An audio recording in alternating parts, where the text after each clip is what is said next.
Florence Champagne, and I'm a heart attack survivor. Uh, it happened in the year 2012. I was 53 years old, and I had been experiencing shortness of breath. Um, some of my other symptoms were I would feel a sensation in my jaw. I thought it was just me, like I was swallowing wrong or I was having problems with digesting my food. So I started adjusting how I was breathing and eating and things like that. Um, but the pain became progressively worse. Um, so there were times when I would feel pain shooting down my arm. Um, and I would just shake my arm like, I don't know what that is. It never occurred to me that something may be going on with my heart. Um, but anyway, there came a point in time when I broke out in a sweat a couple of times and I had difficulty breathing. So I asked a friend of mine to take me to the hospital. And I did, went to the hospital, and they found that my blood pressure was unusually high. It was in the 200s. The top number was in the 200s, and the bottom was over 100. Um, so they gave me medication to lower my blood pressure and basically sent me back home. And this went on for almost a year with the shortness of breath and the difficulty breathing. And I would feel tired, unusually tired, like it was hard for me to walk anymore. Just from here to there, it felt like I was climbing a mountain. And I would also feel lower back pain.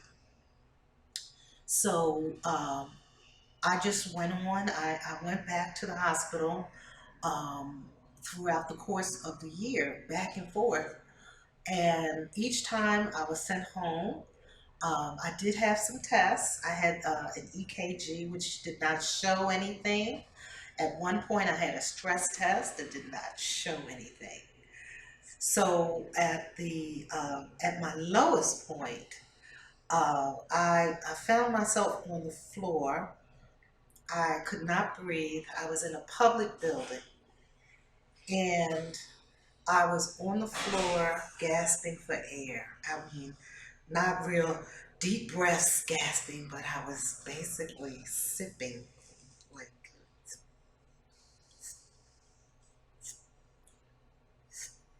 that's all I could do because I could not breathe. And someone came by and said, "Ma'am, are you all right?" I said, "I'm all right. I'm looking for something." I was embarrassed and I didn't want to make a scene, but I could not get up. While I was down there, I prayed. I said, "Lord, please don't let me die like this." And God must have heard my prayer because slowly but surely I started getting air and I was able to stand up and sit up. Um, and when I got myself together, I called, I had a card of a cardiologist that I had met. So I called this cardiologist and his name was Dr. Ryan. And I said, I can't breathe. I don't know what's going on. And he said, go to the nearest emergency room. I said, I'm not going back there because the last time I was there, they told me to seek counseling as if the pain was all in my head. So he said, all right, where are you now? And I told him my location. And he guided me to a colleague of his, Dr. Shedden. And that colleague conducted what they call a cardiac catheterization.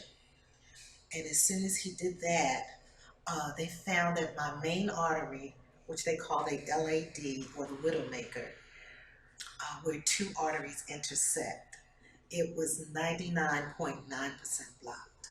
He found out that he said, Miss Champagne, if we don't perform emergency open heart surgery, we're going to lose you.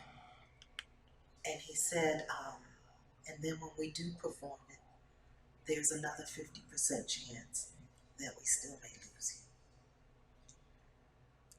you. The only thought that came to my mind was that I didn't finish my book.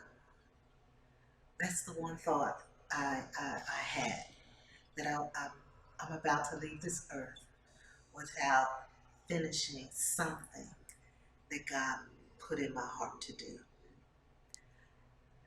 And then I don't remember anything after that. I was under anesthesia and I had the open heart surgery. And um, I survived. And I'm here to tell my story. You know, going through that for that period of time and talking to the doctors, um, he told me it was because I didn't have insurance, that all of those times I was going back and forth to the hospital, I wasn't getting the proper workup or the diagnostic treatment, because heart disease is an expensive disease. Even the testing, the procedures, the catheterization, all of that, they want to know who's the payer source first. So I thank God I called my doctor, my angel. He was willing to take me on as a patient with no insurance, no coverage. And I, coming out of that, I felt angry when I realized all of those times I was suffering and not getting the proper treatment. So I felt some injustices, and I I went into a deep depression. To be honest with you, I felt like I didn't have any money. Uh, I was still unemployed, uninsured, and then I'm still trying to learn how to breathe all over again. Coming out of the open heart surgery is a traumatic experience. So I had some sisters from my church would come by and help me with the breathing machine that I had. They would help me walk. I could not lift my arms. I could not do things for myself. So they bathed me, they fed me, and things like that. But going through the depression, I felt violated, having my body cut open. I felt, why did this happen to me? I started questioning God. What did I do wrong?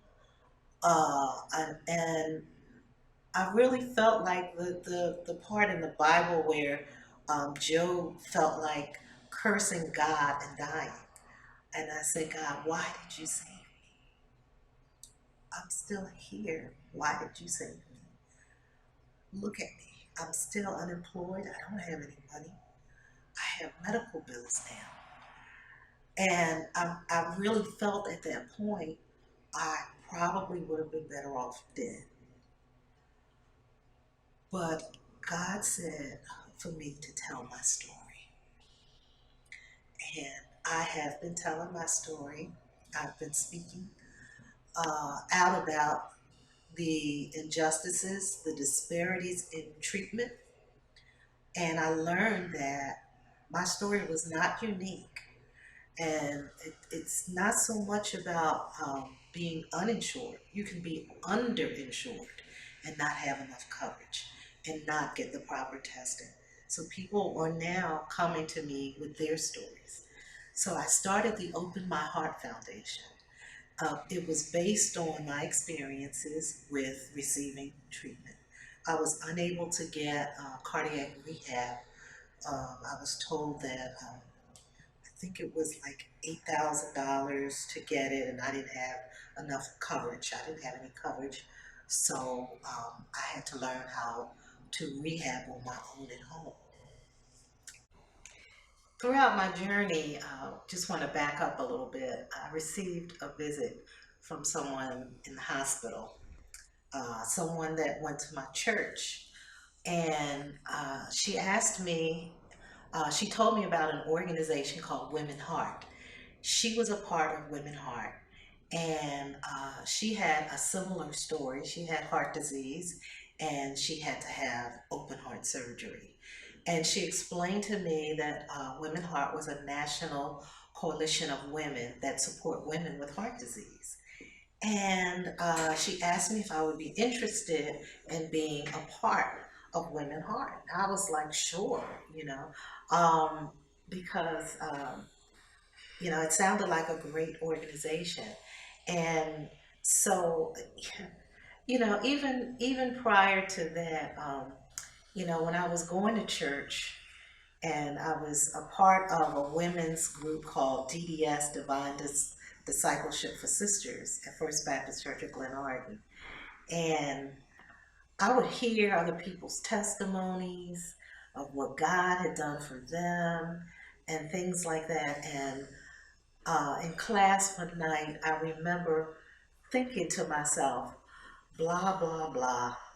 I'm tired of hearing everybody's testimony. When is God going to give me a testimony? Long story short, when she said that to me in the hospital, God gave you a testimony. And I thought to myself, wow. And I asked for that.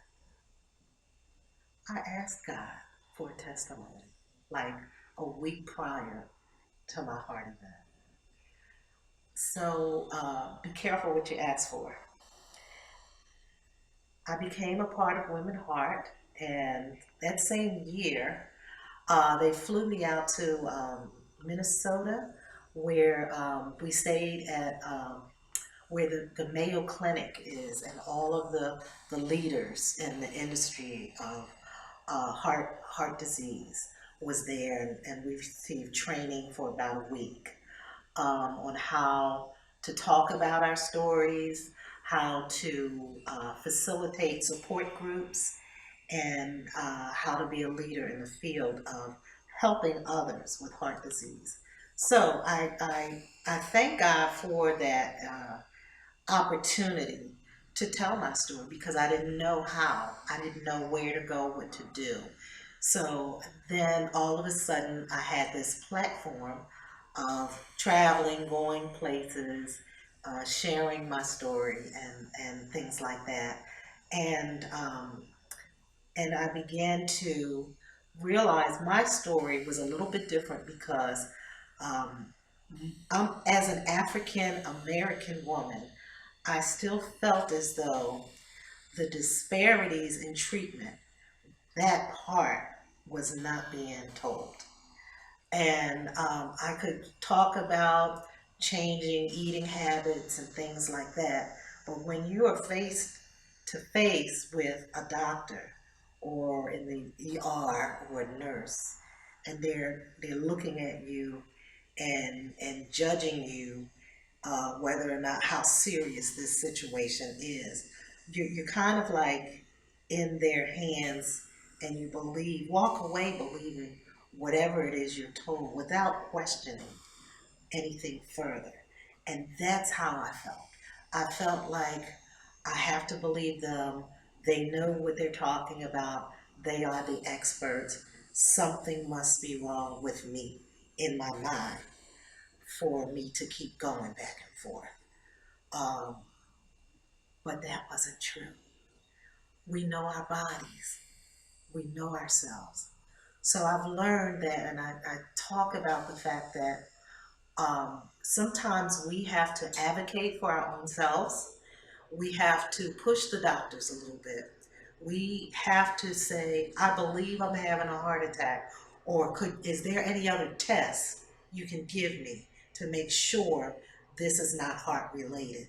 I was not thinking about a heart attack or heart disease. So I didn't know the right questions to ask. So now I feel as though when we are not equipped, we need to be better educated. So some of the risk factors, I realized that heart disease did run in my family. I never thought or put that together like it could affect me. My uncle had open heart surgery a couple of times. He had the bypass surgery. My grandmother, my great grandmother had a massive stroke. Um, we had a history of high blood pressure in our families. I did not think about those types of things that I could be at risk. Now I know. And so when I do speak, I let people know, make sure you know your family history because that means you are also at greater risk. Also with the arteries. My main artery, as I said, was 99.9% blocked. And it was explained to me about the arteries, how plaque builds up on our arteries, even at a young age. So we all have some degree of plaque on our arteries. It's just the amount of plaque that you have. So it's good to know your cholesterol levels. The plaque is hard, and so it just builds up over time on your arteries. I didn't know we can reverse that. I didn't know to pay attention to anything like that. So if you're walking around with, you might have 30% of buildup of plaque, 40%, 50%. And over time, you're 30 years old, you're 40 years old, you're 50 years old. It goes up and up and up. It could be 80%, 90%. You're getting up there in the danger zone with the plaque buildup on your arteries. So you have to know your cholesterol levels. That's something you should get checked out and ask your doctor, am I at risk? Am I okay? You might have to go on high blood pressure medicine to bring your blood pressure down. There's ways to treat it, even naturally and holistically. I mean, if we know these things ahead of time, we have to start. I believe as a child, as children, teaching our children how to take better care of their health, and feed them whole foods, so that we're not in a situation where we're depending on medicine and something that controls our cholesterol.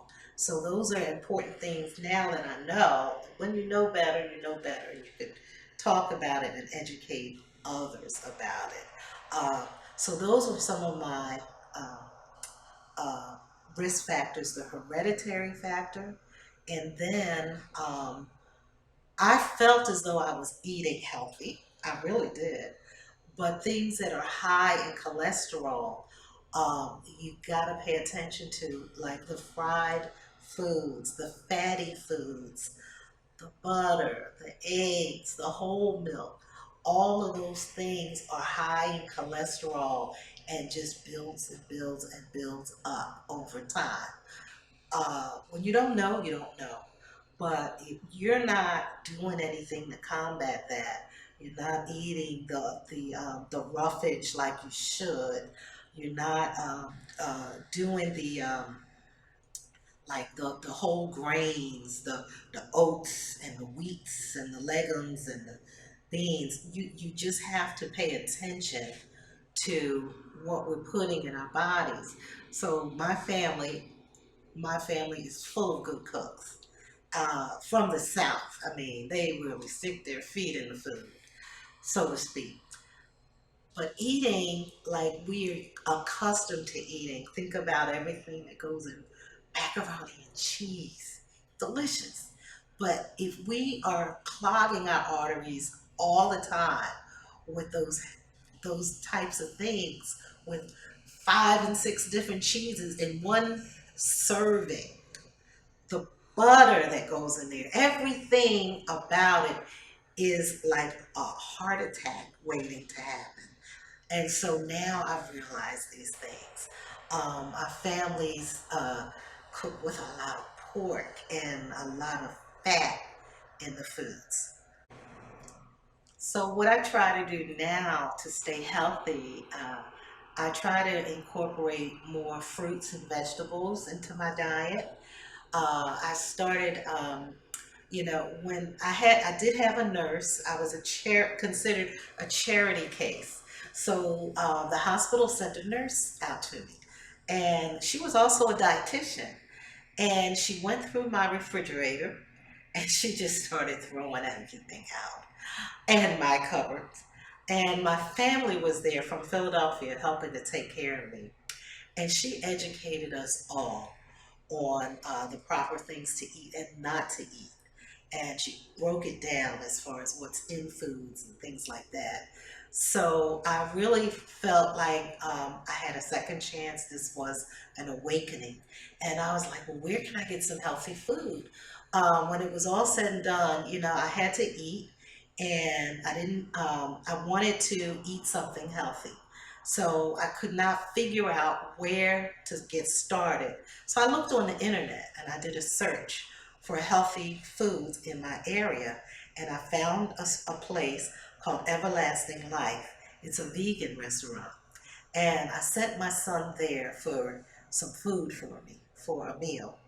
And he went there and I ate it, and I was like, oh my God, this food is so good.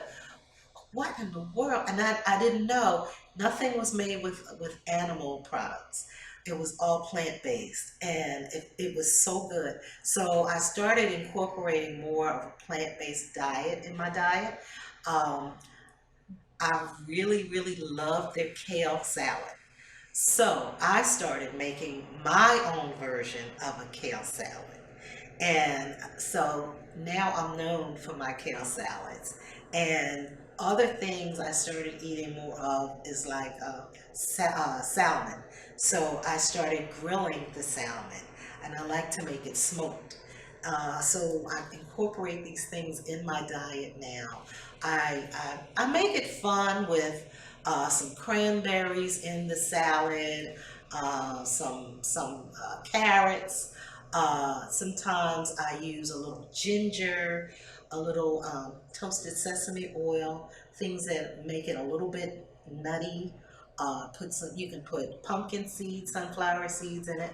I started making my own salsa with cilantro, onions, just a burst of flavor with tomatoes and limes and lime juice and things like that. So I do.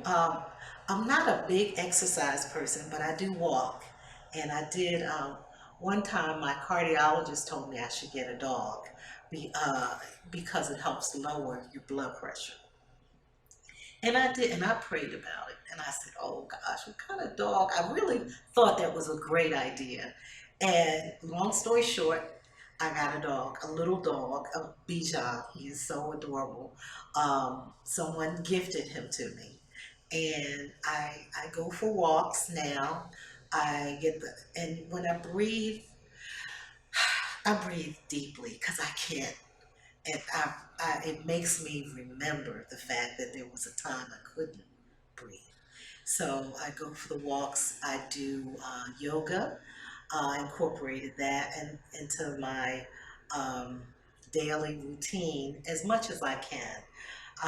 So it's something that, once again, my cardiologist recommended.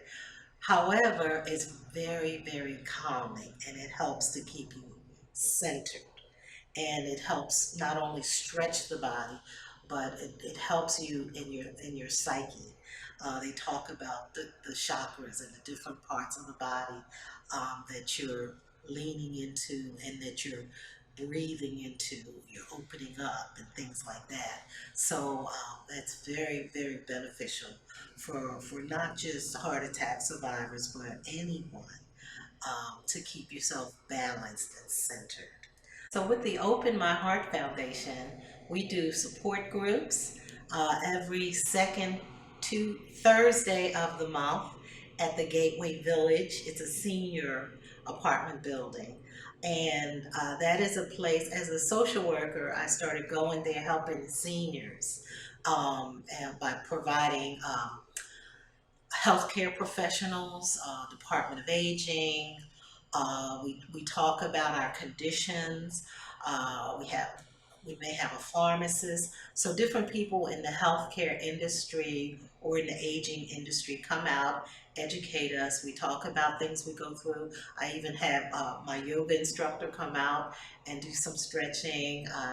One of my good friends, Candace Camille, the wellologist, she comes out and helps get the seniors moving their bodies and things like that. And then also every third Tuesday at the NAACP headquarters, we do a support group meeting there. And we have heart healthy foods. We have some type of samples. Last week we had someone from the Capital Area Food Bank come out and do a food demonstration, a nutritionist again there. Those are some of the things that we do at the Open My Heart Foundation. We do a heart health fair once a year where we do free health screenings. We have the professionals come out again. We're in partnership with the Capital Area Food Bank. They come out and provide a truckload of free produce, fresh produce, for the participants that come out. So we're doing a lot. And the last thing, and we have a big gala once a year, and that is where we honor the heart attack and stroke survivors, the ones that have gone on with their lives that not only has God given a second chance, but that are giving back to the community in some way. And I really, really wanted to highlight the survivors because I've been to a lot of galas and events where very notable people are recognized, but I just felt like the little guy is not recognized, the ones who actually have been through the suffering and have survived. So we give back in that way. We're providing them with some support to help them with their medical bills and I've been called upon to help with medical equipment. I just find a way to help people in any way that I can. So our Red Dress Gala Awards is February 28th, 2020 at Martin's Crosswinds. And for more information, you can go to my website at openmyheartfoundation.org and you can find all the information about what we're doing and what's coming up next. I'm seeing around the DC area, starting to go to Philadelphia and do some things. And if you know anyone with heart disease or a story to share, please, get them out there. Tell them to contact us. We love to hear their stories. At the galas, we're starting to tell people's stories. I know that I'm not alone out there.